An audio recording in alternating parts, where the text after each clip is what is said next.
সেটা হচ্ছে আমাদের একটা জিনিস খেয়াল রাখতে হবে, বাংলাদেশে কিন্তু ফ্লোটিং এক্সচেঞ্জ রেট না, যে বাজার যে ঠিক করবে চাহিদা এবং যোগানের মধ্যে ডলারের দাম গিয়ে কত ঠেকে, সেই জিনিসটা অ্যালাউ করার মতো অবস্থা নাই।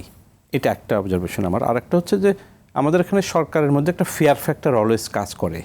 এই যে ডলারের সংকট না থাকা সত্ত্বেও যে কেন্দ্রীয় ব্যাংক ডলার কিনে নিচ্ছে, এটা দুরকম হতে পারে যে সরকার এই দামটা রাখতে চায় ডলারের, এবং সেটার আরেকটা কারণ হতে পারে যে রেমিটেন্সকে অ্যাট্রাক্ট করা। কারণ যদি ডলার দাম এই মুহূর্তে আবার কমে যায়, সরকার ভয়ের মধ্যে থাকে যে আবার কী বলে অবৈধ চ্যানেলে রেমিটেন্স আবার পাঠানো শুরু হয় কিনা, হুন্ডির মাধ্যমে আসে কিনা, তখন তো ফর্মাল চ্যানেলে আসা কমে যাবে। এক্সপোর্ট প্রসিড যেগুলো, সেগুলো হয়তো ডিজেনসিটিভাইজ হবে কিনা, উন্নত চলে যায় কিনা, সেই ভয় আছে। এবং এক্সপোর্ট প্রসিডের থেকেও কিন্তু মানি লন্ডারিং বা সাইফন অফের অভিযোগ অতীতে আছে, সুতরাং এই ব্যাপারে সরকার ভয় থাকে।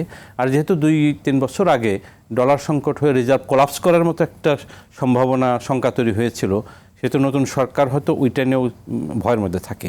যদি আপনি ডলারের দাম সিগনিফিকেন্টলি কমিয়ে ফেলেন, তাহলে এক্সপোর্ট প্রসিডে আসার ক্ষেত্রে সমস্যা হতে পারে, রেমিটেন্স কমে যেতে পারে, ফলে আবার রিজার্ভ কমে যেতে পারে, তখন আবার সংকট হতে পারে, সেটা একটা ভয়।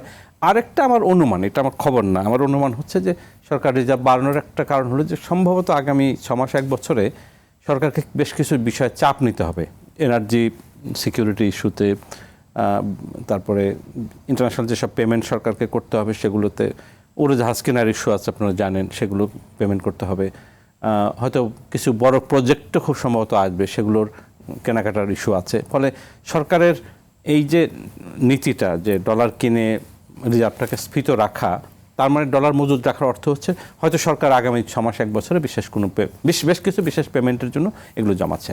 এখন প্রশ্ন হচ্ছে যে ফিনিশ কোর্সের বিষয় যেটা বললেন, যেগুলো আসছে না, এটা কিন্তু আরেকটা ইস্যু, সেটা হচ্ছে ইনভেস্টমেন্ট অ্যাটমসফিয়ার কেমন, দেশের ইনভেস্টমেন্ট ক্লাইমেট কেমন, ইজ অফ ডুইং বিজনেস আছে কি না। সেটা যদি থাকে তাহলে কিন্তু ডিমান্ড হওয়ার কথা। নতুন সরকার আসার পরে এই ইনভেস্টমেন্ট একটু চাঙ্গা হওয়ার কথা ছিল, কারণ একটা অটোমেটিক কনফিডেন্স যে গভর্নমেন্ট তো 5 বছরের জন্য এসছে, এই এক কনফিডেন্সটা দেয়।